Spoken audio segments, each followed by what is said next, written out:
We're going to go over some stuff here in a minute. Nothing on locals? That can't be true.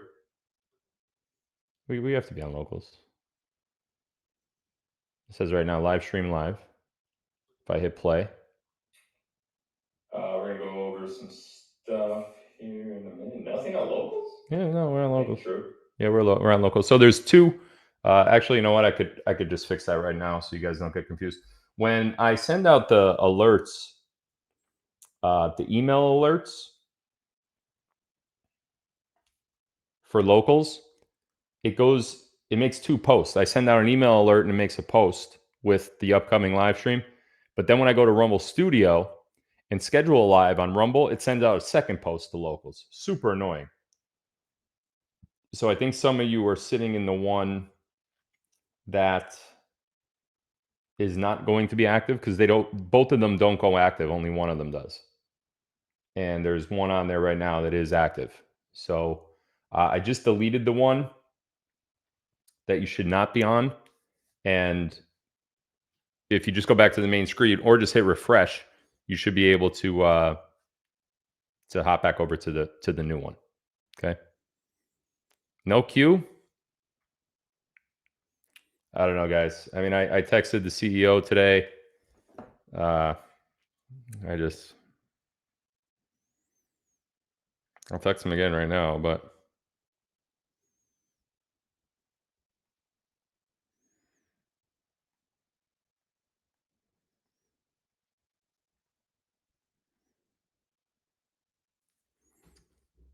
see what he says.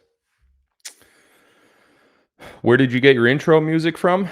I don't know. I heard it somewhere before. Could have been anywhere. Could have heard it anywhere. I have to think about it. I have to think about that. My channel shows 1225, not 1226 on Q. Okay. Good. So head over to 1225 on Q. I don't know why it moved again. It's aggravating that it moves. Yeah, I don't know where I got that intro from. The music. I have to think about it. Can't remember. Yeah, silver price. I'm just looking at the chat real quick while things load up over here on this side. Silver price seems to continue to rise. It's pretty good. Right? 1225, yeah.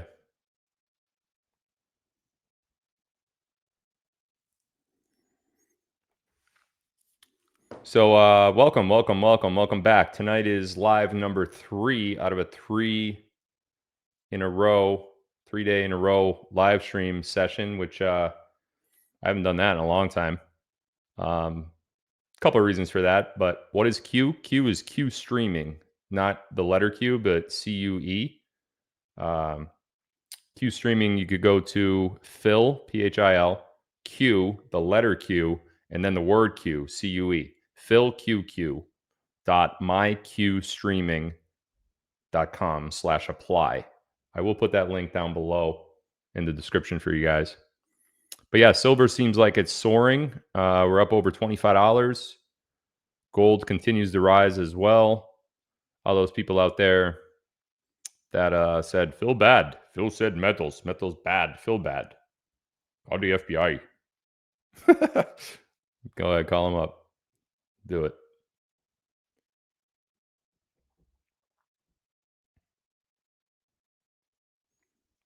So yeah, let's tell me where you're from and we'll hop right into this. We're on part 3 tonight of a 3 live set. Likinnis, Sweden. Likinnis, Sweden. Cusinal, BC, British Columbia, Quebec, boobies. Q1225 not working either. Sorry about it. There's nothing I could do. Man, these guys got me all jacked up here. Salem, Alabama. Prince Edward Island, Canada. Lots of Canadians, eh? San Diego. Beautiful San Diego. Sterling, Nebraska. Cape Breton. Bangor, Michigan. Lubbock, Texas. Vinita, Oklahoma. Unionville, Virginia. North Point, Alabama. Maytown, Pennsylvania. That's got to be out west. Poland, love it. Inverness, Florida. That's a new one. The Yankees are screwed, New York. They really are, aren't they? It's just the mismanagement. Cash, listen, I loved Cash for many years, but he's got to go. He's got to go. And if it's not Cash and it's Hal, then we're really doomed. But you can't. First of all, you needed to sign another pitcher. You can't just sign Stroman and think that he's good behind Cole. You know, there's too many question marks with Rodon. It's just it's a shit show in New York right now. So not expecting much. I know there's still free agents that are out there, but with Cole going out for a month or two, which could turn into a season, there's no hope this year at all. I don't think the minds over there just need a complete shakeup. I think we need a whole new front office. I'd love to get Theo Epstein in there, replace Cash. Denmark, Rawls, Texas, home of the Jackrabbits. Lino Lakes, Minnesota. Minnesota, eh? Lorraine, Illinois, okay. Sebring, Florida. It's a new one. Kansas City, for you know what? Pretend I didn't say that. Barrie, Ontario. Almost Heaven, West Virginia. Is that a real place? That'd be cool if it was. France. Vinita, Oklahoma again. Different person. Gasport. Manton, Michigan. York, Pennsylvania. Auburn, New York. Netherlands. Denmark. Tucson, Arizona. Honolulu. I'll be in Hawaii next week. Golden, Colorado. Biloxi, Mississippi. Loveland, Colorado. And give me one more that I've not said in a while, or at least I don't miss. Sydney, Australia. Got a global audience tonight, ladies and gentlemen. Welcome, welcome, welcome. My name is Phil Godlewski, and I am... A lot of people call me a goat. I don't think I look like a goat. I know I got a little bit of facial hair now. I didn't always have that. If that's where the goat references are coming in, then I okay, but I don't smell like a goat either. So I'm obviously running out of material because I keep repeating the same thing, different lives. So thank you guys for tuning in. Everything appears to be working just fine right about now, except for Q. If you're on Q, you're going to have to hop over to either Rumble, D Live, or X. We're also live on X. I don't like that picture. That's creepy. Okay. We're also live on X. So hop over to a different platform if the platform that you want to watch isn't working. I'm getting a little perturbed with some of them that are not working. And maybe we got to make some changes. I don't know.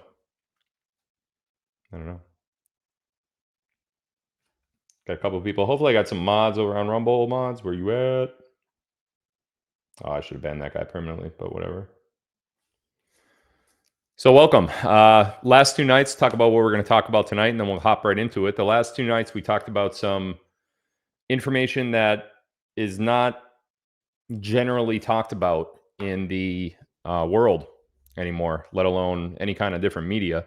They don't talk about it on the mainstream media. They don't talk about it in schools, in the educational system, completely just out of schools anymore.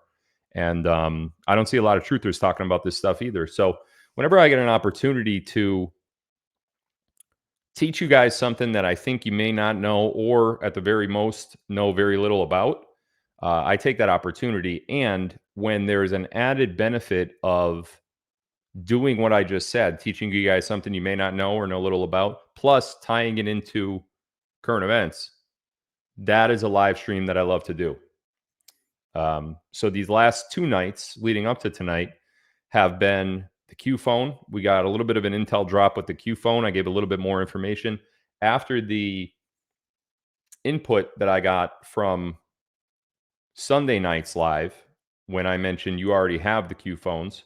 I went and I reached out to a couple sources that, I wanted to see if I could, talk a little bit more about it. And I did get permission to say some stuff. So Tuesday night's live was about the Q phone, but it was also about Ether. And Ether is they call it the fifth element. And it used to be actually on the periodic table. It's not anymore. It was removed, I believe, in 1908 or 1903 because they don't want you to know about Ether. If you didn't see that live from Tuesday night, go back to my channel on Rumble or Locals. If you're a Locals member, it's there too. and watch Tuesday nights live. The title of it is The Q Phone. And we talked about Ether. We talked about the Q Phone. We talked about lots of stuff Tuesday. That led us right into last night's live, which was primarily about the Fibonacci sequence. The Fibonacci sequence is I don't want to say complex, but a very mysterious number sequence that occurs naturally throughout the world. So we're talking about in plants, we're talking about in animals, in our own DNA, the way that we think, the way that buildings are constructed, and many, many more. So this sequence can never really be. Q has now changed to 1224. Okay. So maybe we're live on 1224.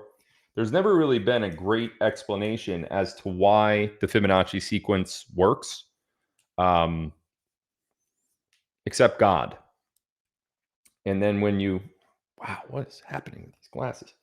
And then when you look at the possibility of the Fibonacci sequence being God's own fingerprint, and then you also couple the fact that the Fibonacci sequence and the golden ratio and the spiral that the Fibonacci sequence makes, and you relate that to Ether that we talked about on Tuesday night, you could start seeing what's happening here. You could start seeing that there is a great attempt to cover up this information. How is it there an attempt? Well, it's not in the school districts, right? So the educational system just doesn't have it at any level. I'm talking about elementary, high school, college, undergrad, graduate school, any kind of school. It's not there. They're not teaching it to you. Some people said since last night's live that they learned it in art class. That makes sense because Fibonacci sequence could absolutely be used in art. In fact, it's used in everything. Everything you're looking at right now, it's used in. It's used in my ear. It's used in my glasses. It's used in your body's toroidal field. It's used in everything. And the only way to explain it is some sort of divine presence that is causing all of those things to happen within the same set of parameters. So it's complicated, but not really. The more you look into it, the more you understand it. But what I guarantee you is if you know more about Ether because of my live Tuesday, and that causes you to know more about the Fibonacci sequence because of my live last night, and you start going out in the world and you start seeing these things with your own eyes and knowing what they are, looking down at a seashell on the beach or looking up at a tree, your life will improve. I promise you, because the feeling that God is there with you is immense, and your life will improve, it will change, and you will know at all times that everything's okay. Now, what we're going to do tonight is look at a different sequence that is just as mysterious, if you ask me. Do I have a twin brother? No, I don't have a twin brother. I just so happen to look over there, twin brother. No, I don't have a twin brother. I don't have any siblings at all. Twin brother. That'd be cool if I did, but no, I don't have a twin brother. That was the craziest question that anybody's ever asked me. A twin brother? No, I have never had a twin brother. I wasn't a twin in the womb. What a crazy question. That's nuts. So anyway, somebody just said no cap. I guess that means like we're not joking. Like Jocelyn says that, our teenager, and it's just like, what on earth are you talking about? No cap. Anyway, so tonight we're going to talk about an equally. Where'd you get your cross necklace? I don't know. I don't remember. It's gold with diamonds, and the shirt company that I'm wearing is called Three Nails. And on the back, there's another cross. That's called Three Nails. You could get their apparel from their website directly. But the cross, I don't know. If you were looking for the cross, I would just say, just look it up. Same hair. Is there a mole above my left eyebrow? No. No. Not that I'm aware of, anyway. Camera playing tricks with chat. Oh, I see what you're looking at now. Yeah, it looks like there is, though, doesn't it? But then when you get closer, you can see it's just a patch of hair. I don't know why it looks like that. Oh, now I'm paranoid. Great. Way to go. Way to go. And what's worse is the girl that asked that question. I'm not going to say it. Never mind. So anyway, yeah, I don't know where I got the cross exactly. It was like it's like diamonds and gold and stuff, so it's like 4 or 5 grand. It's expensive, but I think you get other ones in the same shape that are generally cheaper than that, of course. So Benford's law. Benford's law is what the live is going to be about tonight, and Benford's law, similar to the last two nights, is another hard to explain sequence that occurs naturally everywhere. Now, when I say naturally, it's not so much, well, I guess it is in nature. I was just going to say it's not so much in nature like Fibonacci sequences and stuff like that. It's different though. It's not like a spiral that you could actually see with your own eyes. But we need to know what Benford's law is, and we need to start applying Benford's law to real life situations. Why? Because some of the things I'm going to show you tonight are absolutely mind-boggling. And first of all, if you've never heard of Benford's law, give it a chance. It is very high intellectual stuff, but it should not be over your head. Okay, this isn't a topic that I would say, hey, don't even attempt, because it's very, very high intelligence required. Don't do that. The way that I'm going to explain it tonight is much more understandable than not. So give it a chance, and I'm going to show you why it's important. And we're going to talk about why it's important and actually how it relates to the last two lives as well. Okay. This isn't going to be an incredibly long live tonight, probably shorter than the last couple. I don't anticipate having the same issues that we had last night. If the camera goes out, I am going to lose my mind. So you will see that live. Actually, you won't see it at all because the camera will be out. But what you will hear it because the microphone will still be on. So, but I think I troubleshooted. I had a friend of mine troubleshoot some IT stuff with me before we went live, and I think we figured that out. A couple things that we still have to figure out, but we're good for tonight, I think. So, Benford's Law. So here's what we're gonna do. We're gonna play. I only have one video to play tonight. It's only about, or do I have two? Let me see. Yeah. It looks like I only have one. Shit, I didn't want to do that at all.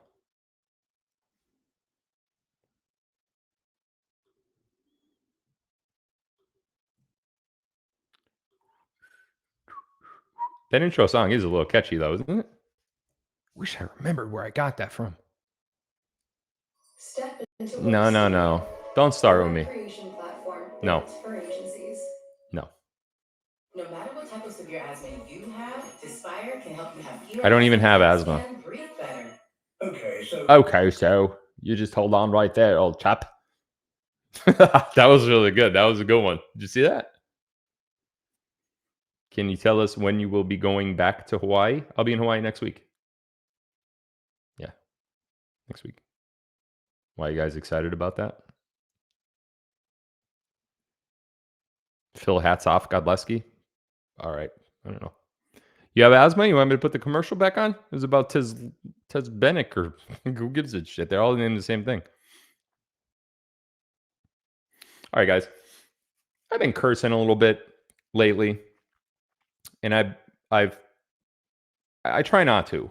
There are certain situations that will cause me to curse, but one thing you will not hear me do is take the Lord's name in vain.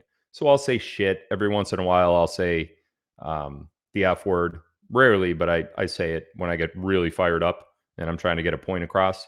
I don't think that that's taking the Lord's name in vain. I know that there's a couple verses in the Bible that say you shouldn't say obscenities. Somebody actually sent me one today. I don't remember what it is word for word. And I get that, but that guy's got to go, huh? he said, what's his name? Where'd he go? Porter boy. He said, child banger.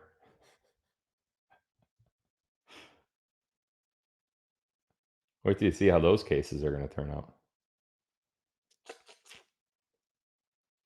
I don't think anybody's ready for those outcomes. Shit, I can't find them, Porter boy. Say something else, Porter boy. Maybe somebody already got you. Yeah, no matter. He could call me a child banger. Doesn't mean it's true because he said it. Anyway, yeah, I'll be in Hawaii next week. What else was I talking about before I got distracted? Oh, my cursing. So I understand. Like sometimes I'll say ass, sometimes I'll say hell. But it's usually like what the hell, or like Nick Alvear's an ass or something like that. You know what I mean? Or Nick Alvear likes to look at, asses that are not female, something like that. Then I'll say it. But I understand that. Like I know, but I don't.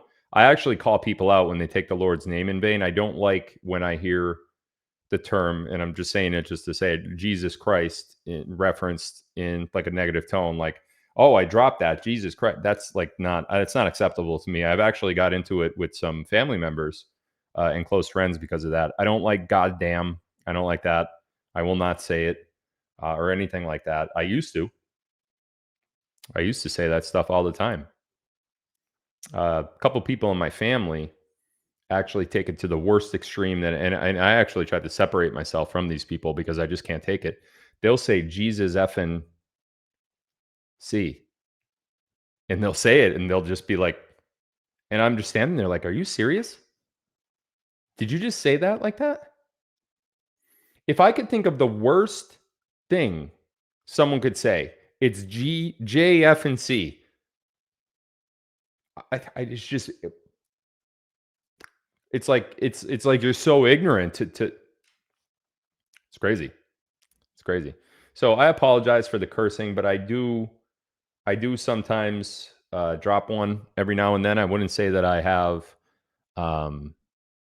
bad language overall. I do my best to keep that out of my shows, especially because I know that there's sometimes a younger audience that watches my shows. So I'll do better to try to keep that out. Obviously, I went through a tough time, over the last couple months, and my nerves have been a little more pressed than normal. But yeah, I'll do better. I promise. Okay. So let's get into Benford's Law. First thing I want to do is put a video up on the screen, and then we're going to tell you, this is a short video. It's only about 6 or 7 minutes, and I'm going to look for the other one because I thought I had two. But I'm going to look for the other one. So let me get into share screen mode here. The audio, when I put this up, is going to be switched from the mic to the camera. So it's going to sound a little different, a little bit more echoey. That's by design. I can't get it any other way. I don't want to explain to you what the issue is because it's extraordinarily complicated. All right, here we go. Let's do the share screen.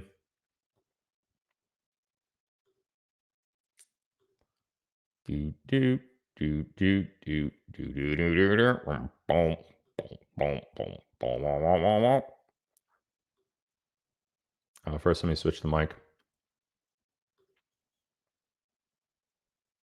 Mac Pro speakers? Is that going to work?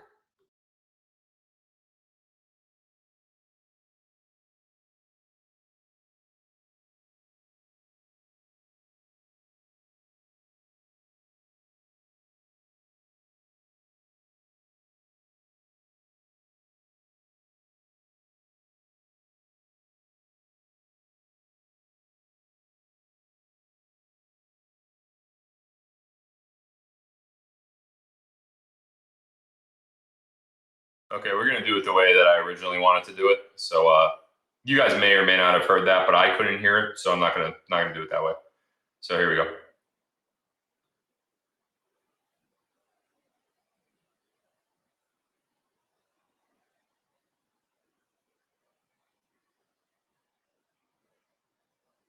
Play. Reload. I never thought as a pediatrician that I would be at all useful in a war. My name is Seema Jelani. Okay, so listen to this. Have you ever wondered, in a set of random numbers, which digit appears most frequently as the first digit? It's a question that may seem trivial at first glance, but it forms the basis of a fascinating statistical phenomenon. This isn't about mere chance or random distribution. There's more to it, an underlying pattern that governs this curious occurrence. It's a mathematical enigma that has puzzled and intrigued thinkers for centuries. Well, the answer to this puzzle lies in a fascinating phenomenon known as Benford's law. Imagine you're going through your electricity bills, street addresses, stock prices, or population numbers. You start to notice a peculiar pattern. The first digit of these numbers isn't distributed evenly as one might initially think. Instead, you find that the digit 1 appears at the start more frequently than any other number. This might seem counterintuitive, but it's a phenomenon observed in many aspects of our everyday life, a phenomenon known as Benford's law. Consider this. You're reading the morning newspaper and your eyes glance over the stock prices. You notice that a surprising number of these prices start with the digit 1, or perhaps you're scrolling through your contacts, and you see that a significant portion of the phone numbers also start with 1. It's not your imagination playing tricks on you, it's Benford's law at work. So, how does Benford's law apply to our daily life? Let's take the example of a city's population numbers. If we were to randomly select cities and jot down their populations, we'd find that about 30% of these numbers start with the digit 1, while less than 5% start with the digit 9. Or let's think about a trip to the grocery store. You're at the checkout, looking at your receipt. You'll find that many of the prices start with lower digits, with 1 being the most common. This isn't a coincidence. It's a manifestation of Benford's law. But why does this happen? It's all to do with how numbers grow. When we go from 1 to 2, it's a 100% increase. But to go from 2 to 3 is only a 50% increase. This means that numbers spend more time beginning with 1 before they roll over to 2, and so on. Surprisingly, in many naturally occurring sets of numbers, the first digit is a 1 about 30% of the time, and a 9 less than 5% of the time. This is the magic and mystery of Benford's law, subtly woven into the fabric of our daily lives. Opening. This intriguing law, first noted by Simon Newcomb and later formulated by Frank Benford, is not a coincidence, but a result of logarithmic distribution. Delving into the science behind Benford's law, we find that its mathematical basis lies in the world of logarithms. This statistical phenomenon is actually a logarithmic distribution. Now, what does that mean? Simply put, a logarithmic distribution indicates that the probability of a number occurring is inversely proportional to its magnitude. This means that in a data set adhering to Benford's law, smaller numbers, particularly 1, appear as the leading digit more frequently. The probability of the first digit being d, where d ranges from 1 to 9, is calculated using a logarithmic scale formula. It's a bit like saying the smaller the number, the larger the stage it commands in the data set. But here's the fascinating part. This distribution doesn't just apply to any random set of numbers. It often holds true in data sets that span several orders of magnitude. These could be anything from electricity bills and stock prices to population numbers and street addresses. So while it's tempting to view Benford's law as a universal law, it's important to remember its limitations. It's a way of understanding the world, a tool for raising red flags that warrant further investigation.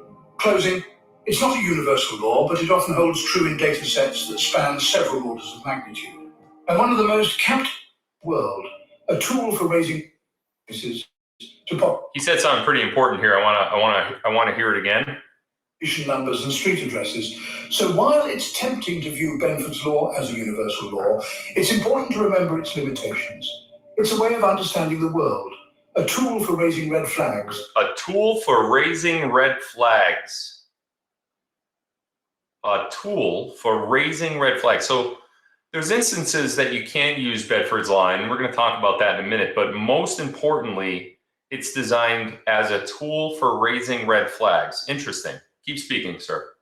That warrant further investigation. Closing. It's not a universal law, but it often holds true in data sets that span several orders of magnitude.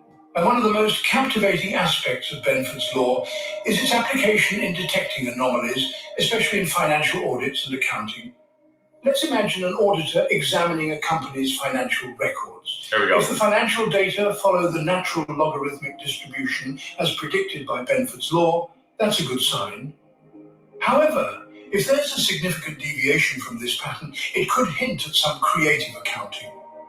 You see, when someone manipulates data, Whether it's inflating revenues or hiding expenses, they often fail to mimic the natural distribution of first digits. The numbers they fabricate might look random, but they won't follow Benford's law. This deviation from the expected distribution raises a red flag, pointing auditors towards potential fraud. Remember though, Benford's law isn't a definitive fraud detector. It's more like a faithful hound that sniffs out irregularities, signaling the need for a more in-depth investigation. So the next time you come across a set of numbers, remember Benford's law might just help you uncover something unusual. Okay, thank you, sir.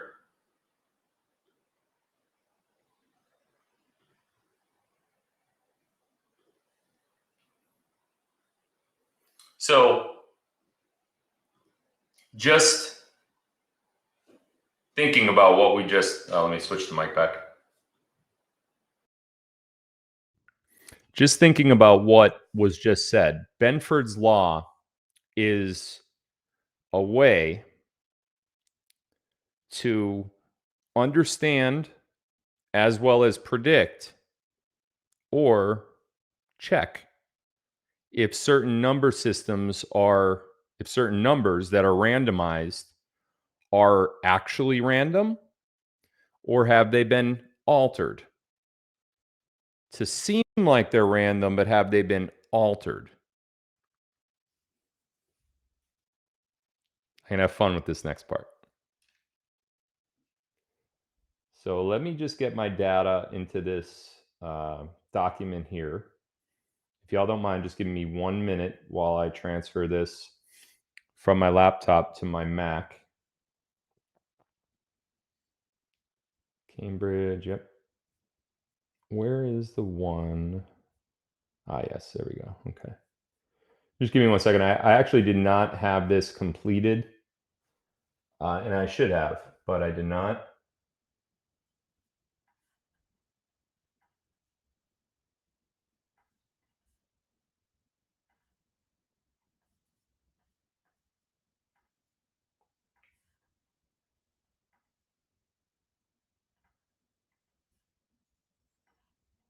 What I should actually do is it that one, right? Yeah.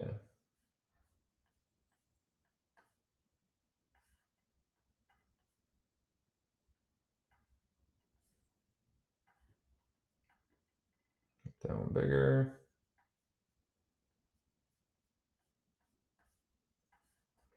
Bear with me, guys. I'm sorry about this.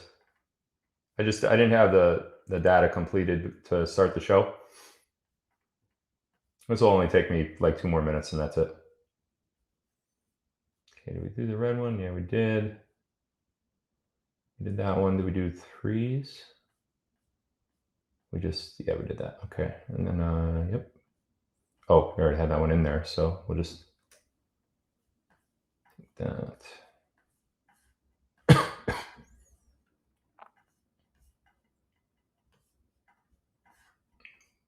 Below it.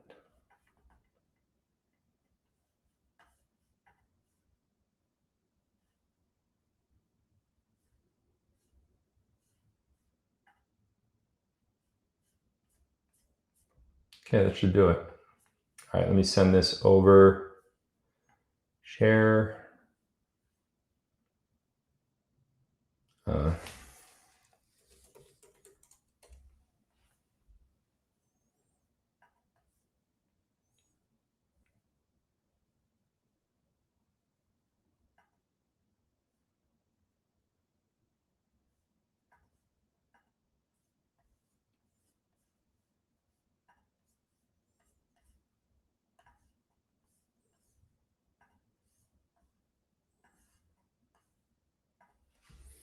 Okay. This is going to fascinate you guys, I think. And it's also going to, let me stop screen sharing.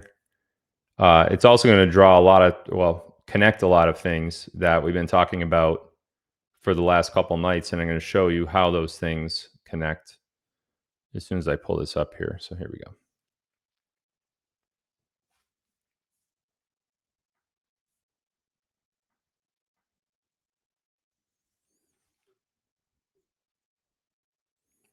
Do you have news about your lawsuits? You guys really want to talk about my lawsuits? Come on, be real. Do you really? Here come all the no. I'm not gonna talk about my lawsuits, but yeah, I do have news, but not yet. We'll get to it when it comes.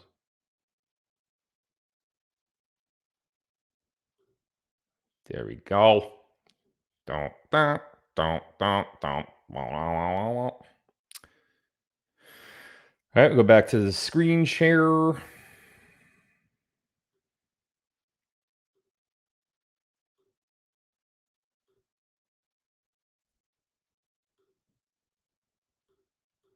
Okay, here we are. Look at that beautiful thing on the screen. Now, what this is, and I know it's a little, I know the text is a little bit hard to read, but I'm going to tell you what's showing on the right side and what's showing on the left side. On the right side of the screen, this is basically an Excel sheet. You could actually plot out points of Benford's law, and you could graph it this way in Excel if you wanted to do that, or really any spreadsheet program. There's actually some programs that are specifically tuned for Benford's law, so that you put in input into a certain set of points in the spreadsheet, and it'll actually plot it out for you. Now, on the right-hand side of the screen, you have every country in the world, all countries across our great flat realm. So every single country starting with A, and the first most country up top is Afghanistan. Going down, it doesn't go that far because it's just a screen grab. But this particular sheet has every country from A to Z. Okay. What it also has is the population of every country. All right.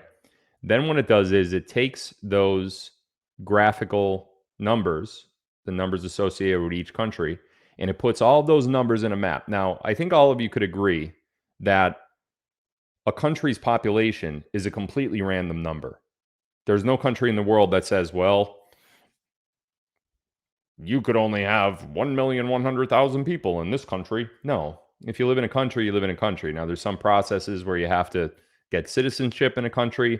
If you're in the United States, you can just come in openly. But regardless of that, any census of a country, any population of a country is really completely randomized. There's no way to say, hey, that we know what that, no, it's random. So this is a really good example to actually look at the randomness of a great set of information. However many countries in the world, I don't really know. But what I do know is they do each have a population. Okay. And that population is not a number that's controlled in any way. All right. It changes. It fluctuates. Every census that you read from year to year or decade to decade or whatever it may be, it's going to change. When you put every country in the world, and I think this was as of 2018, there was a date on there, but I can't see it.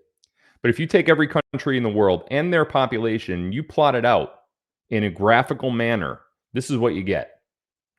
The colored lines on the screen are what you get. Now, the black dots that are on the screen are a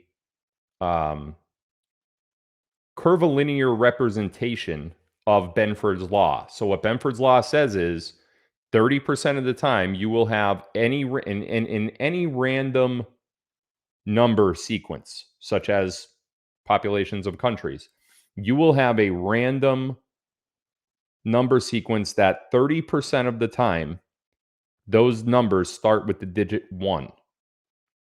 And then by the time you get to the digit 9, it's only 5%. Okay?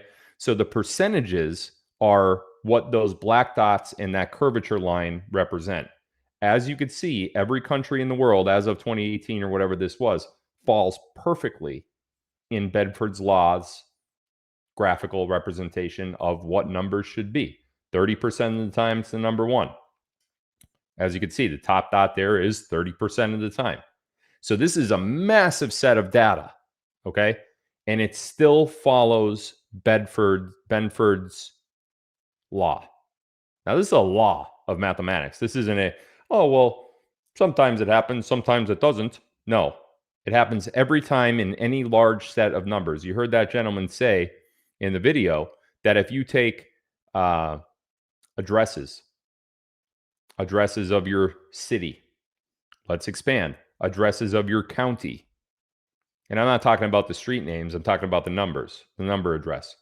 Your city, start small, put it in a graph. Guess what it's going to do? It's going to follow Benford's law. It's going to follow that curve on a graph. 30% of the time, that address is going to start with the number 1. And it's going to go down, and it's going to go down, then it's going to go down until eventually the number flattens out around number 9. Okay? Go out to your county. Addresses in your entire county. Put it in a graph. You're going to see it follows Benford's law. Is somebody out there saying, hey, we can only number these properties because we have to stay within the confines of Benford's law? No. No one's actually doing anything to make the graph that way. Nobody. It just naturally happens. What else naturally happens? The Fibonacci sequence. You see what's happening here? So how on earth, now forget about city, forget about county, go to your state. Go to your state and look at all the addresses, the number portion of the address in your state. Just the number.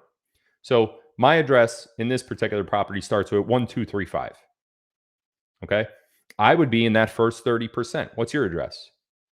Do you live at 5 Joseph Road? Well, if you do, you're in a much smaller percentage than I'm in. I am in one of the 30% of those address sequences that fall into Benford's law perfectly.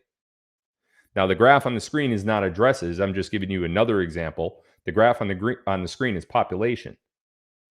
It works in every single instance. And yes, I know today is Pi Day. The one reason why I don't like Pi Day is because they make such, the liars and the deceivers of the world make such a big deal out of pi, and they make no reference to Fibonacci, and that pisses me off.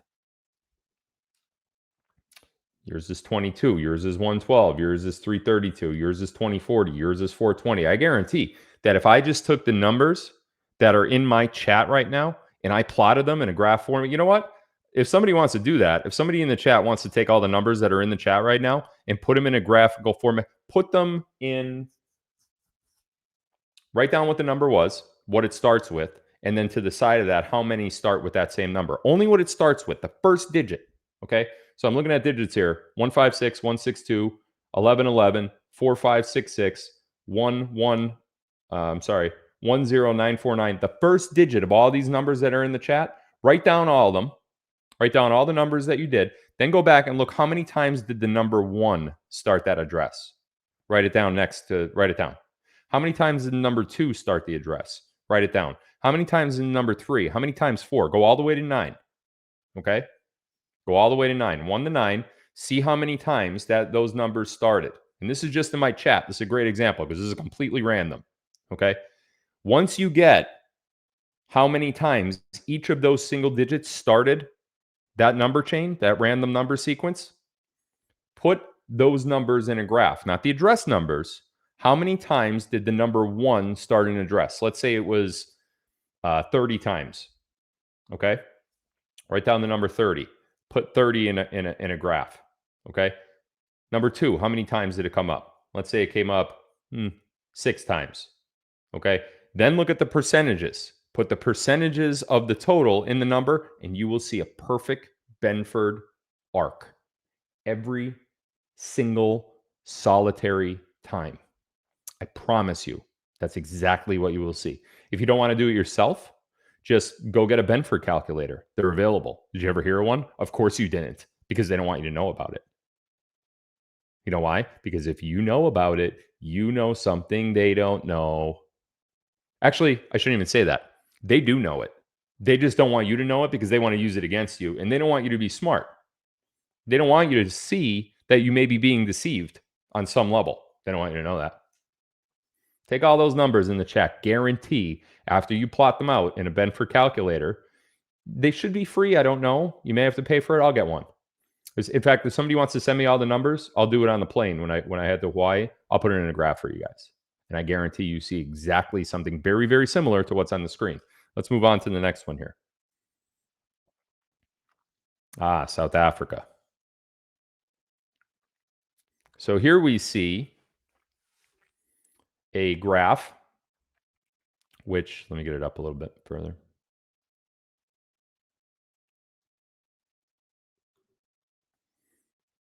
Oh, there we go. It looks like somebody omnicalculator.com/statistics/Benford's-law. Looks like there is a calculator out there. So I think that would be a great calculator to use. I didn't click it. Let me click it. Yep. There you go. So it says on this OmniCal, screw it. I'm going to put it on the screen.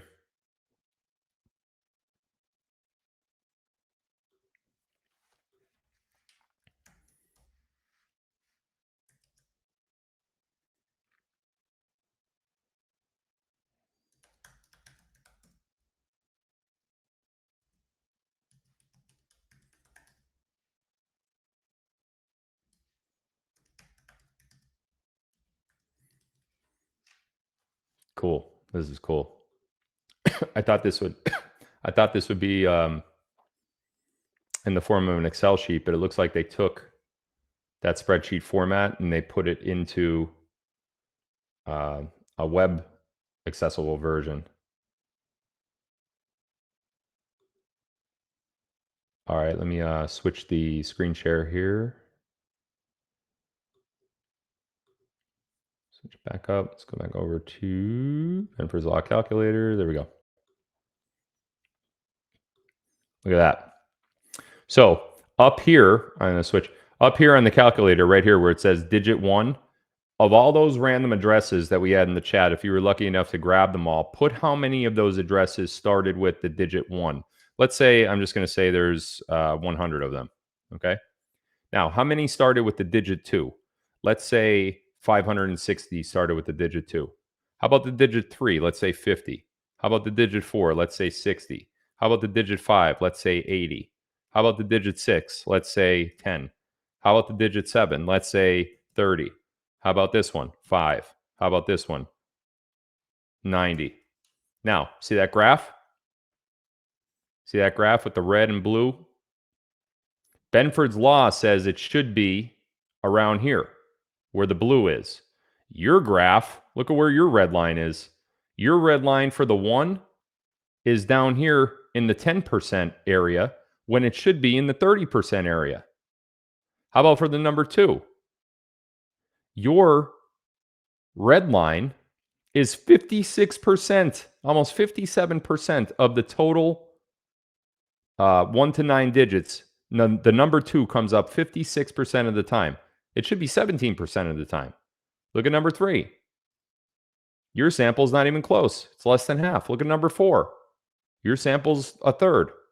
5 falls in pretty evenly. Look at where those two on their number 5. That's pretty good. Look at 9. 9's way out of control. So your sample does not follow Benford's law. You know why? Because what you entered into this calculator are just bullshit numbers. They didn't happen randomly. You just picked them. You have to enter what the number actually is. You can't enter a number that is just completely bullshit. You can't go down and do what I just did. I just made those numbers up. Those aren't random numbers that are related to anything. Those are just random numbers in my head. So of course it's not going to follow Benford's law, right? Not going to happen. Now, if you take all of those addresses that were in my chat just now, and then you come back here, oh, I actually got an easy way to do this, I'll tell you. And then you come back here and you put them in digit by digit, number 1 to number 9, you will see a perfect Benford's law curve. See how easy it is? You know what I'm going to do? I'm going to put on my Telegram channel a poll. And I'm going to say, what is the first digit that your address, your home address, starts with? And then I'm going to have the choices listed 1 to 9. You guys go and answer the poll. And then I will come back in a couple days. I will come back and I will get that data and put it back into this calculator. And I guarantee you, you will see a perfect Benford curve every single time, without exception. How about this one? Here's another example. I'm just thinking some randomly off the top of my head. How about another example? The length of your street. How many feet is the length of your street? Feet. Now, take the first digit of that, put it in a graph, go to your neighbor's street. In fact, do all the streets in your city. What is the length of all those streets? Now, after you have all those lengths, take the first digit of each of those lengths and write down what it starts with. So let's say 50 of them start with the number 1. Write down 50. Then go to the calculator, put in 50, and so forth. Guarantee you, Benford's law will show a perfect curve. How is that possible? How is that possible? We're going to talk about how that's possible. So let's move on now to another example of this. Let me switch up my screen share here real quick. We'll do the stop sharing. Then we're going to start it back up again. We're going to go back to pages. Allow. There we go. Now on this graphical representation that we have on the screen right now, let me make sure we get this so it's, there we go, so you could see it. So what you see on the screen right now is the South African daily cases of COVID-19. Okay, this is obviously a few years old. If we look at the bottom of the graph, you could see the first digit of each number of cases, 1 to 9, right? Now, that doesn't mean that there's one case. That means that the daily cases started with 1. It started with that, okay? Now, if we look at the graph as whole, let me scroll down a little bit. If we look at the graph as a whole, you could see that for the most part, other than the cases that started with the number 5 right here, these are right on. Somebody did some fudgy right here. Somebody did some fudgy. Somebody didn't count wrong. Somebody didn't count right. Somebody can't count the right way. So whoever reported this in South Africa, for the most part, this is accurate. But you could see, and I could tell you exactly where these missing numbers are supposed to go. Under 5, this should be up here at number 1. So somebody made a mistake in counting how many cases there were, and they put 5s instead of 1s. It's wrong. However, for the most part, you could see Benford's law taking shape, right? Some of these were miscounted, probably not on purpose. Maybe they were, who knows? But you could see that for the most part, it seems accurate. This is a trustworthy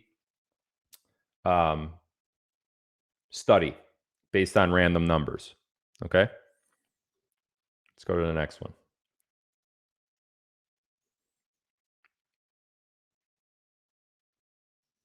Okay, let me edit this a little bit. Look at what they're using here now. Over here on the left-hand side of the screen, geomagnetic field, geomagnetic reversals, seismic wave speeds below the Southwest Pacific, Earth's gravity, exoplanet mass, those are both bullshit, pulsar's rotation, earthquake depths, greenhouse gas emissions. Look at this. Every single one of these follow Benford's law. Every single one. Every one of them. And look at the number of values in each data set over here for the geomagnetic field. 36,000 numbers were used right here. 36,512 numbers were used. Look at this one here. Seismic wave speeds below the Southwest Pacific Ocean. 423,776 numbers were used in that data set. And look at this. 30%, 17, 13, 10, 8, 6, 5, 4, 4. Benford's law. Now, this particular study doesn't show them in a graph, but once you know what the percentages are, you could just look at the percentage and be like, yeah, that's Benford. Yeah, that's Benford. Absolutely. Isn't that not amazing? Look at all the numbers in the data set. Earthquake depths. 248,915 follows Benford's law to a T. And I can tell you this, the more data you put into a Benford calculator, the more accurate it's going to be. You can see here, 93.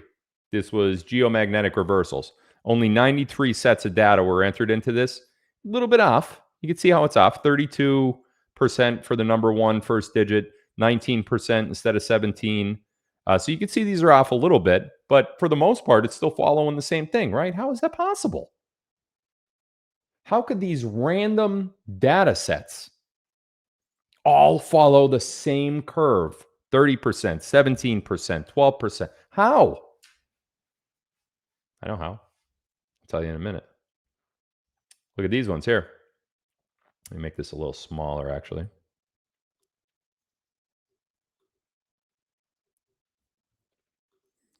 How does that look? Yeah, it looks good. So here are invoice amounts. This was for a company who was looking for irregularities in what was being billed to their customers. Okay. The black line represents the black line right here that says Benford's Law, and then you have the blue arrow pointing to it. The black line represents the Benford's Law threshold. Okay. The red line is where the company says, you know what, we're going to assume a little bit worse than Benford's Law. And they're probably assuming worse because of certain ways that they bill. Maybe they have markups, maybe not, whatever. Maybe they have discounts in a certain period. So they'll lighten that up a little bit, right? What do you see in the middle of the graph right here? A big line that doesn't that occurs 40% of the time. Somebody's lying in that company.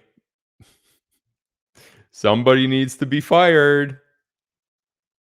Someone needs to be fired because that is a irregularity outside of any other irregularities in all of that company's invoicing.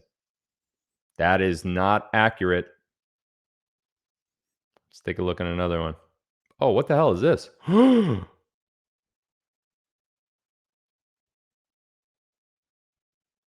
Wait, that can't be right. Could it?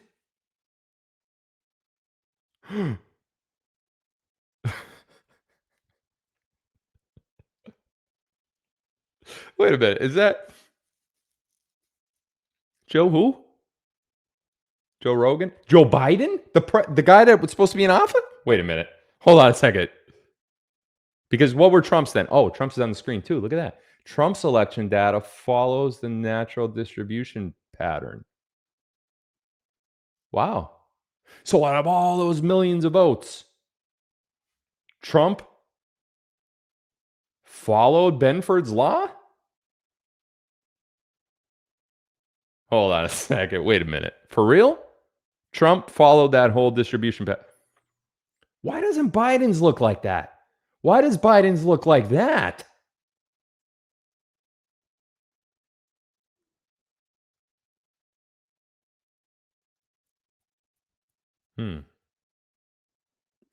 So that's the overall numbers of the entire election. Seems like they weren't very natural, were they? I mean, if the seismic waves in the Southwest Pacific Ocean, 423,000 of them, come out to an exact 30%, 17%, 12%, all the way down to 4 or 5% for number 9. If those first digits all line up perfectly, and there's 423,000 of those, and geez, just let's look at street lengths or addresses. They all fall in.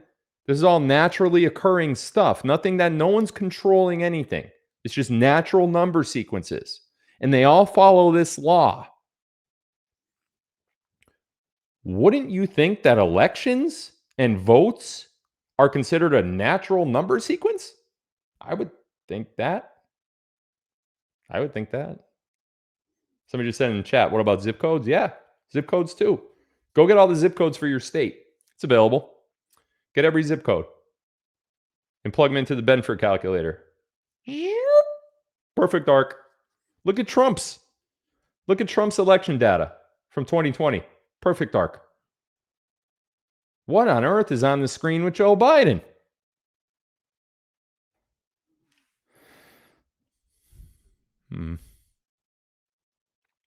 Why don't we just look at Chicago? Anybody want to look at Chicago with me? Huh.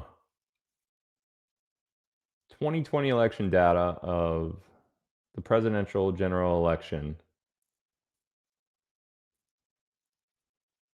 Trump's looks a lot like that line, you know? Slight deviation, but not much. What on earth is going on with Biden? Are you telling me that the number one should occur naturally 30% of the time, and Joe Biden's is down like hovering around 11%? So it's that wrong. And the number three, which should be around 10% of the time, is over there above 60% of the time. Come on, man. Who are we? Are we fools? Are we giant fools?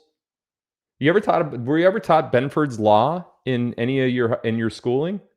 High school? Undergrad? Grad? No? Wonder why. Do you think it was maybe because, just maybe, now this is just me thinking randomly here, but do you ever think maybe it was because they don't want you to know it? Because if you did, maybe you could actually look at large pools of data and say, that's not right. Now, keep in mind, it has to be randomized data. It can't be anything that comes in that is a set number. It has to be randomized. Voting is a great example of randomized numbers. Street addresses, the length of a street, the seismic waves, Southwest Pacific Ocean, whatever you want to call it. They're all random. Right? No one's actually entering numbers for any of that stuff. It's a added up number or a total number, randomized numbers. That's all they are. They will follow Benford's law. Why? Why in Chicago did Joe Biden just complete? All right. Well, it's probably a one-time occurrence. Chicago is it was an important. Illinois is probably, but let's look. Maybe it just happened that one time. I'm sure it didn't. I'm sure. What the heck?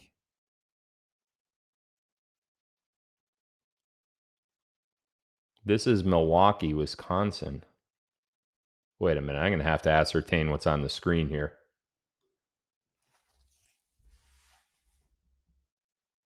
I'm going to start in the bottom right because why not?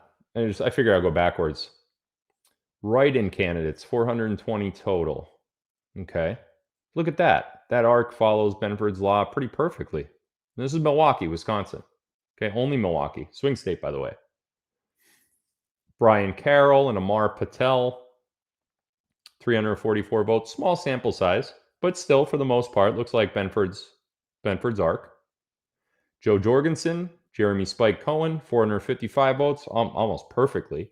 Benford's law. Again, these are all the general election in Milwaukee, Wisconsin. Don Blankenship, look at that. A little bit heavy on the ones there, but the nines kind of account for that. So still, you're seeing the arc starting to form, but with such a small data set, only 320 votes. Wow. Trump's looks pretty accurate, huh? Trump and Pence? What's that top one on the left? I can't read that. I can't read it. Joseph R. For Robinette? Whose name is Robinette, by the way? Joseph R. Biden / Camel Toe. I'm sorry. What's that say? Come on my. No, wait. Kamala Harris. Wow. Because that doesn't look at all like the other ones. So here's what probably happened. The people of Milwaukee probably got together and said, hey, guys, all these other candidates, they're going to follow Benford's law. We don't want our candidate to follow Benford's law.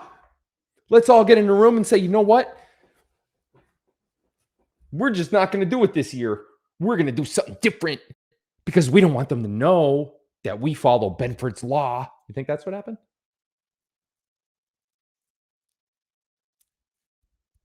I don't think so. Do you think the voters of Wisconsin actually, or Milwaukee, Wisconsin actually knew about Benford's law, or do you think that they just actually went there and voted?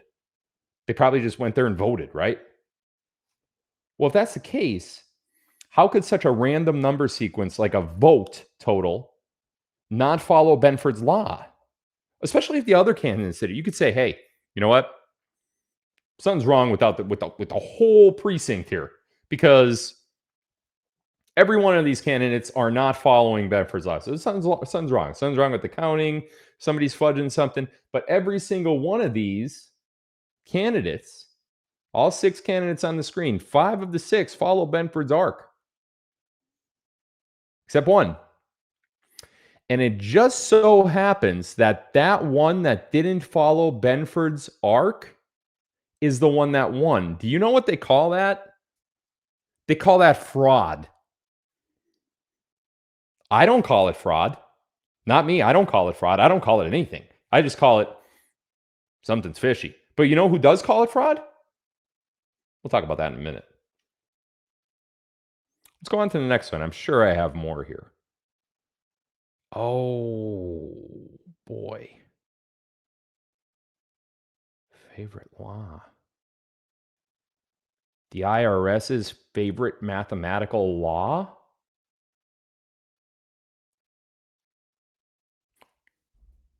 You're telling me that the IRS, the Internal Revenue Service, which is part of the Federal Reserve, it's a collection unit of the Federal Reserve, which is run by the cabal,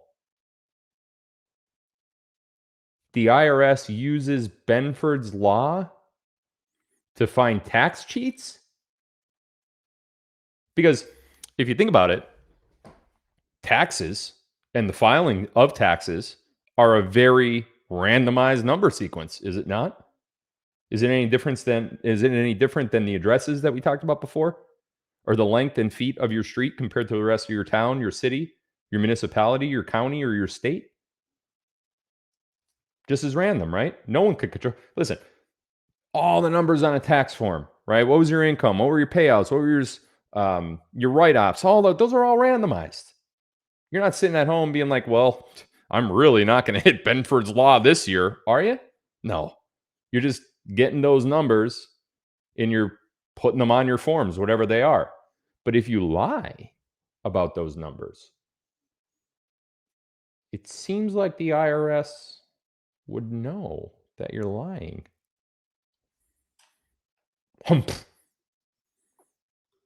Let's go on and read what they say. When it comes to catching tax cheats, the IRS has more than just federal law on its side. The agency's arsenal also includes a mathematical truth. Wow, hear that? A mathematical truth known as Benford's law.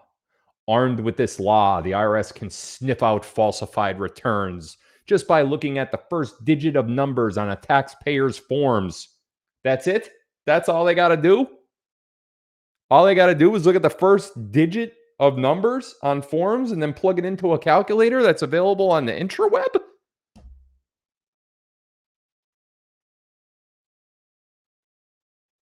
Well, shit. Why would anyone commit tax fraud then? While most Americans wouldn't put it past the IRS to use black magic, the truth behind Benford's law is far from mystical. In 1938, GE physicist Frank Benford undertook a comprehensive study of numbers and how they occur. His findings mirrored the discovery of American astronomer Simon Newcomb, who had undertaken similar research in 1881. Imagine that. There's that decade again, that 18-something decade. And what do we say happened around that decade? Somewhere around not the decade, but the century?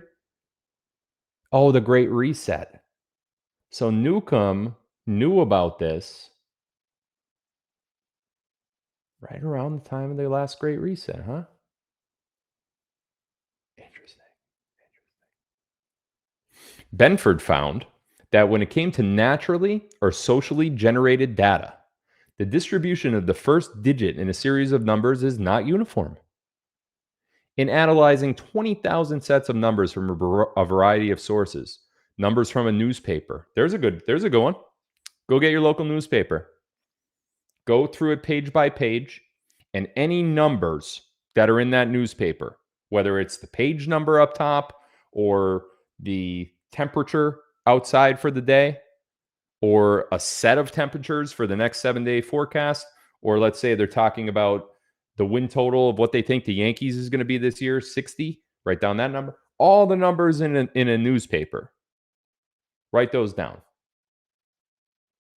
And then go back to the Benford calculator, and you know what you'll see? Perfect curve. Numbers from a newspaper, population figures, American League Baseball stats. Benford found that a whopping 30% of the numbers in the sample has one, the number one, as their first digit. The number two turned up in the first position 18% of the time, and 3 occurred at 12%. And that follows Benford's curve perfectly.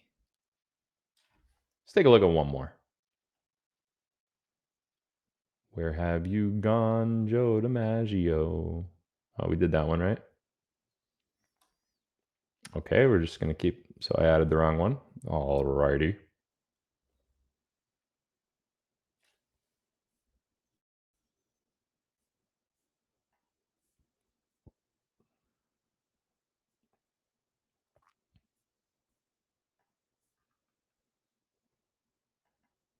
One second, please.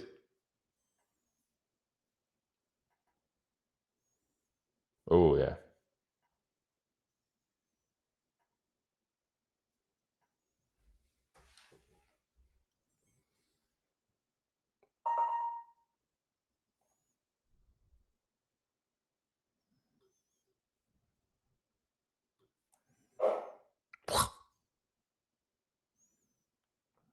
Well, why didn't you go there?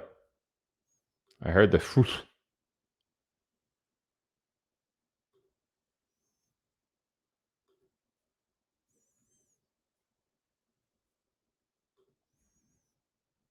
Where are you? Let me send it again. You just disappeared. It's not there.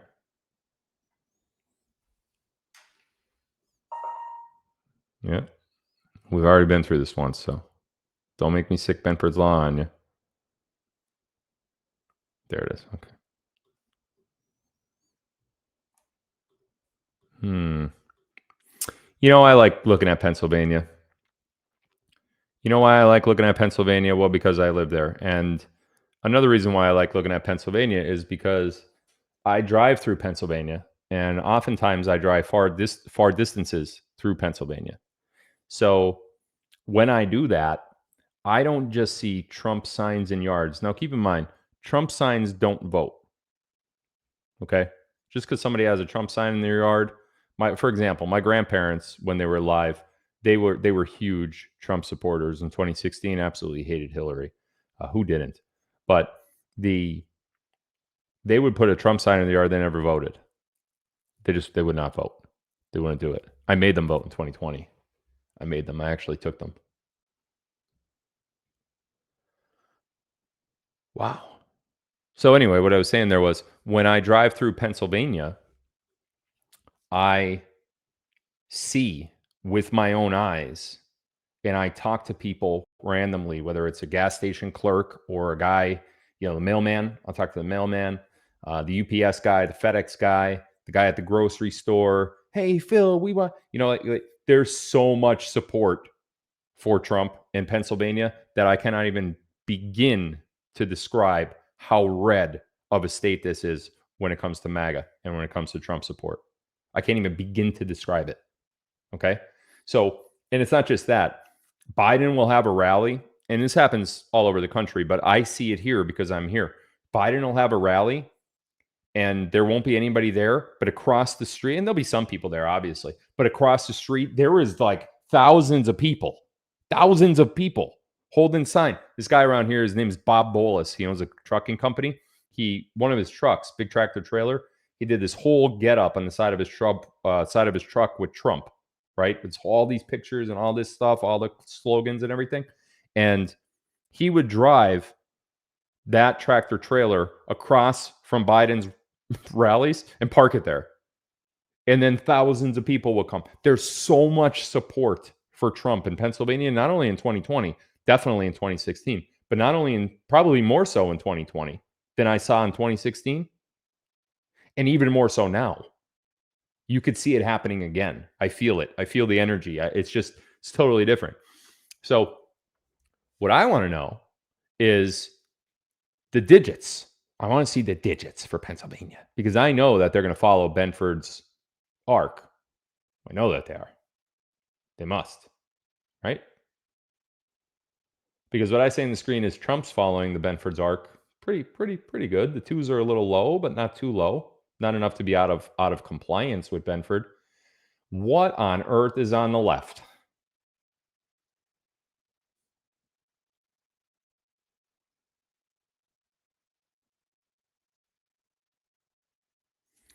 So where you really have to look when it comes to Benford's law, what you really have to look at is the set of data that's violating Benford's law, is that set of data or the person or organization or whoever is related to that set of data, are they benefiting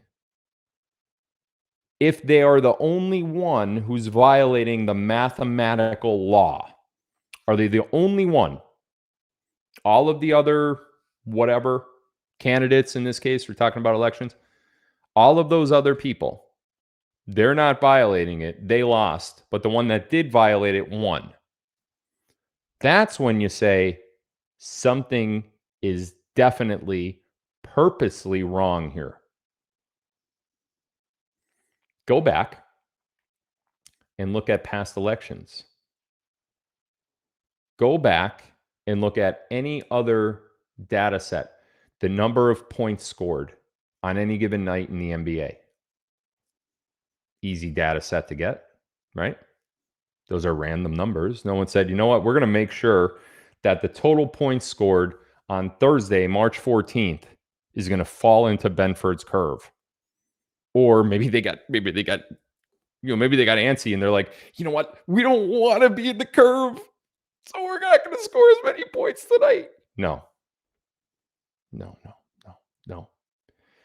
In fact, I could probably guarantee you that the next 10 people you talk to that didn't watch my show tonight will tell you, no, I don't know what Benford's law is.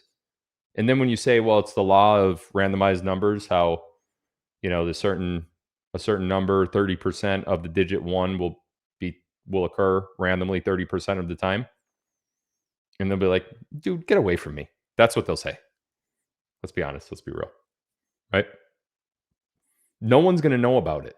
So no one is going to go out there trying to stay in compliance with Benford's law. No one's going to do that. No one's going to do it. So when you see a large set of data that does not follow that arc, there is a lie happening. Somebody is lying about it. And there's absolutely no doubt that somebody's lying about it. Now, that covers that part of what I wanted to talk about. But another thing that I wanted to talk about is why do these number sequences, which have nothing to do with each other, the depth of an earthquake measured 423,000 times, has absolutely nothing to do with the number of points scored in an NBA game. It's not a thing, right? They don't relate at all. They're two totally different ends of the spectrum, but yet they follow the same path. Why? God.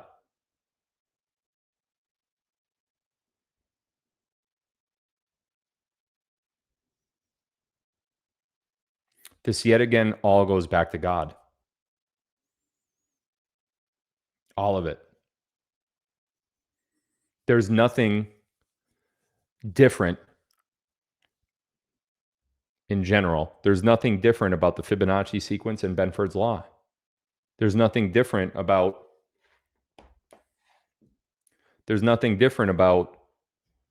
the ether and how it connects everything. Everything is connected. Everything in this room that you look at right now is connected through the ether. The Fibonacci sequence is the sequence of life. Every life form is built off of the Fibonacci sequence. This law of random numbers is not random at all. It's exactly what they're supposed to be. everything about them. Here's another one. I'm just randomly thinking of some. Do you have a dog? Most of you do. Go measure its tail. How many inches is its tail? And then I'll put in Telegram, how many inches is your dog's tail? What's the first digit? I absolutely promise you that it follows the Benford curve once we get all that data. And the more data we get, the more similar it'll be. It has to be a large data set. Keep that in mind. It can't be 50. It can't be 10. It has to be a large data set. But once we get into the hundreds and into the thousands with this data set, it's going to follow it. How could that be? How could a dog's tail follow Benford's law, the law of mathematics? How could that be? And the only answer for it, there's no other answer. You can't, in fact, mathematicians don't know the answer. They will come right out and tell you it's a mystery. We don't know. We just know it happens. So we could predict things based on Benford's law. Sorry, this thing's bothering me.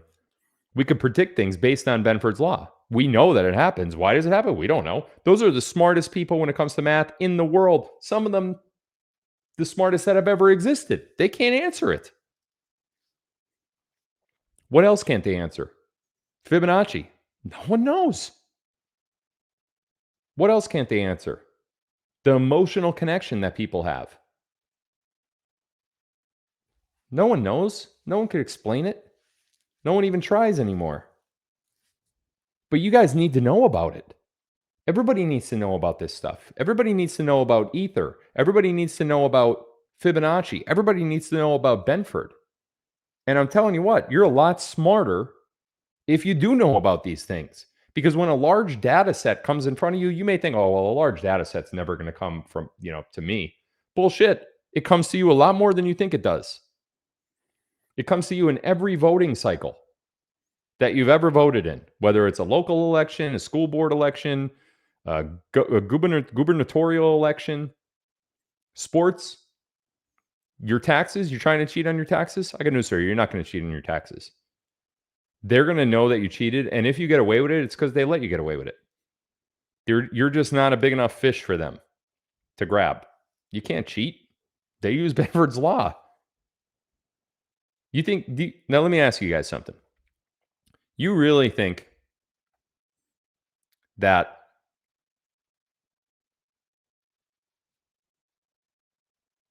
the White Hats didn't use Benford's law immediately after the 2020 election? I got news for you. Well, let me put it this way.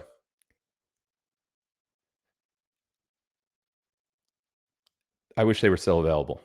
I wish I could put one on the screen right now. But when I was live on Facebook, if you guys were if you were with me back then, when I was live on Facebook, the first thing I did back in 2020, November 5th, once those votes were in, I took all of them. I took them state by state. I took them countrywide. I took them county by county. I took them. And I put them into a Benford graph. And I knew immediately within days, I knew that it was a fraudulent election. I had no idea back then the severity of the fraud and the overreaching aspect of the fraud, but I knew about it right away. And so did the White Hats. They knew about it right away. They always moved forward from the very get-go,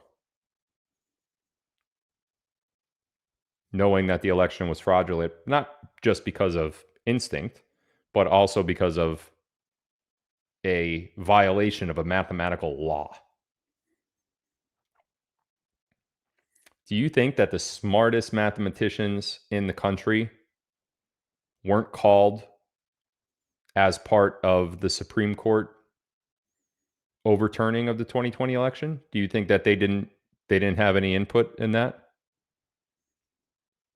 You think that the Supreme Court didn't hear from those experts?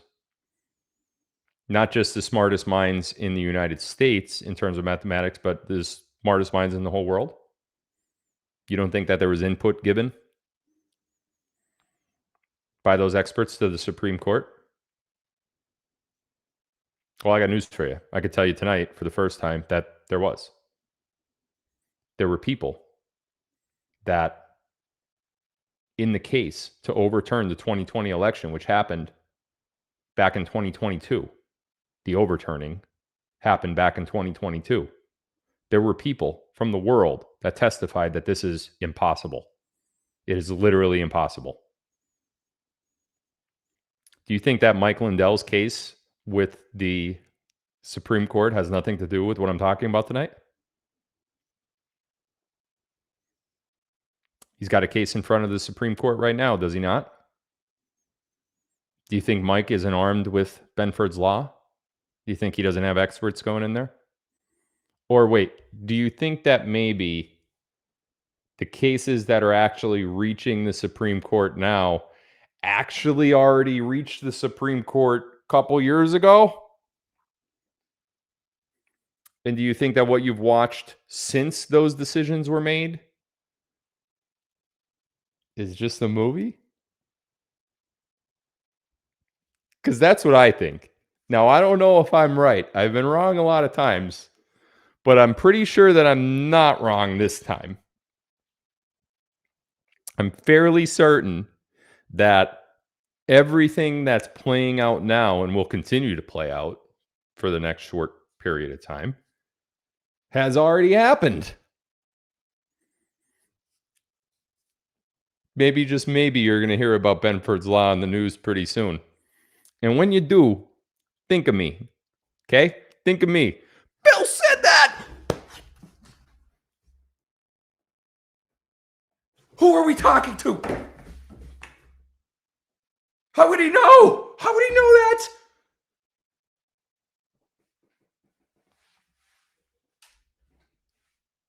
I gotta go on a telegram. What did he say? Gold? Okay, gold.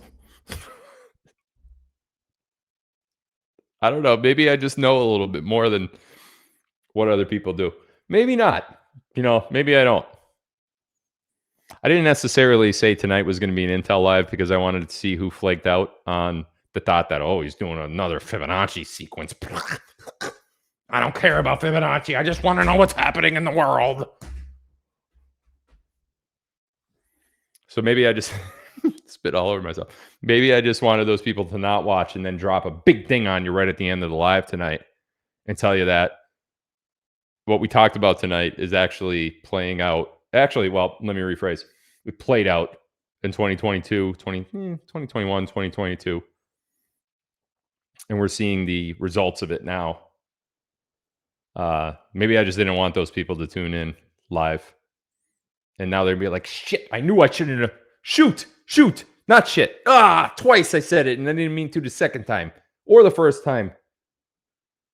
Golly gee. There we go. See how I'm learning? Now they're going to be like, yes, Lois, I told you that we should have watched it. They're saying in the chat that it's not just about the Benford.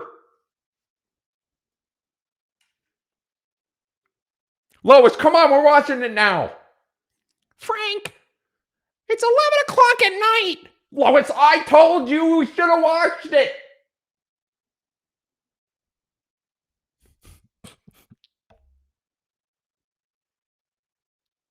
That was my Frank and Lois impression.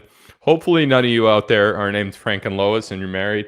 And hopefully, even if you are named that didn't just occur. Because if it did, that's probably has something to do with Fibonacci. But I don't know. Lois!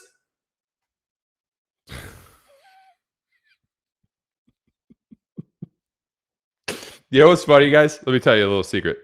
I told you a little big secret just now about Benford and how you're going to be seeing something about Benford pretty soon. But if I just to tell you a little personal thing about me. When I'm in Pennsylvania and I don't have my son's custody because Dory, my ex, has them half the time. So this is true. When I'm in Pennsylvania and I don't have my sons, if Carrie's not here, like she hasn't been this past week, the house is empty. It's just me. I have this 10,000 square foot house and there's nobody here. Kind of sucks a little bit, but it's all right, I guess. I don't know. You get used to it, especially when I travel. We're doing stuff. But anyway, when I'm here alone like this, I will literally like sit on the couch and like be like, Lois, Bill's at 7 p.m. No one will be there. No one will be there. No one will be listening to me. And I'm not talking to anybody. And I promise, I swear, I'm not nuts. I'm really not. But there's a Lois LG Greer. She said, I never dated Frank. Yes, you did. Benford's Law said you did. Am I autistic? No, I'm not autistic. I'm just really, I love laughing. And I think laughing is great. And I think smiling is great. So I'll do something like that to like make myself laugh. And then I'll be like, was that funny? And then I'll contemplate doing it on a show or maybe doing it in front of my kids or like doing it in Carrie to see if she'll laugh too, because then it's like but no, it's not autism. It's not. It's just I'm really strange. I'm just a strange person. Lois, we're going to watch the Benford. It's not just about Benford. It's about the election.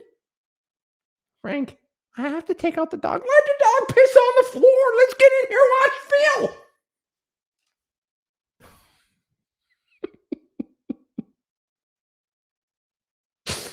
Oh, hopefully I made you guys laugh tonight.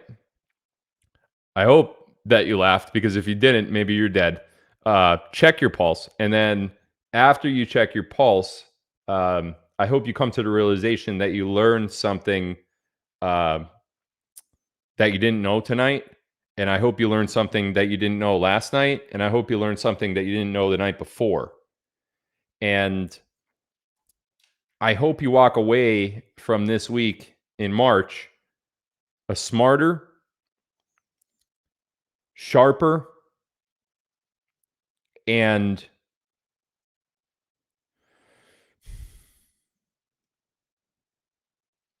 more aware person than you were a week ago.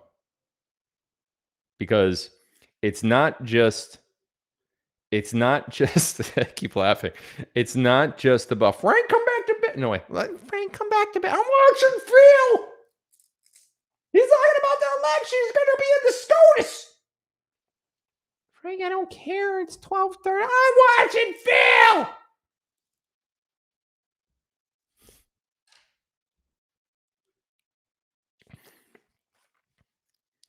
So there's going to be things happening. You need to know about Fibonacci and the ether, but that'll be at a later time. But what you really need to know about, you should know about that anyway now, not just for a later time. But what you really need to know about is Benford's Law. And maybe not so much for your personal life. If you intended to cheat on your taxes, don't do that, because they're going to know. And if you really are going to cheat, then you better follow Benford's Law, because they're going to find it anyway. But Benford's Law is going to become front and center pretty soon, and it has a little bit to do with the Supreme Court of the United States and maybe some election data that wasn't necessarily truthful.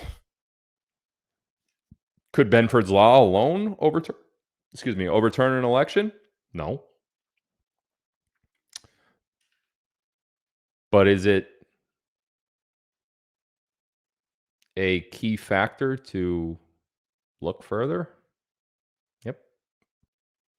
Yep. And don't worry, the looking has already been done. Love you guys. Hope you learned something the last 3 weeks. I'm off tomorrow. I'll probably be off Saturday as well. Early next week, probably for the next live. Don't know what day yet. I don't know what my schedule is going to be yet out in Hawaii, and we got a lot of stuff going on. So let's just pause on the lives for the next few days. I suggest watching the replays if there were anything that you didn't quite understand, pausing and re-listening to it. And if you really have questions, my next live is probably going to be a Q&A on this stuff directly. I just don't know what day yet. So time zone's going to be a little funny out in Hawaii because I'm way over there, so it's opposite. It's 6 hours difference from where I am now. So thank you guys for tuning in. I love you guys. I could feel you guys in your presence here. I feel like everyone's in the room. I don't feel like I'm sitting in front of a camera anymore. And I think you guys know exactly why. So thank you guys for sticking with me. Thank you guys for sticking up for me. And thank you guys for letting yourself allow me to teach you something that you didn't know. I really enjoy these lives. The next time you'll hear from me in video format is probably going to be the teaser for Q Film 2. I'm going to be announcing a teaser sometime soon. So love you guys. See you soon. I'll announce the next live as soon as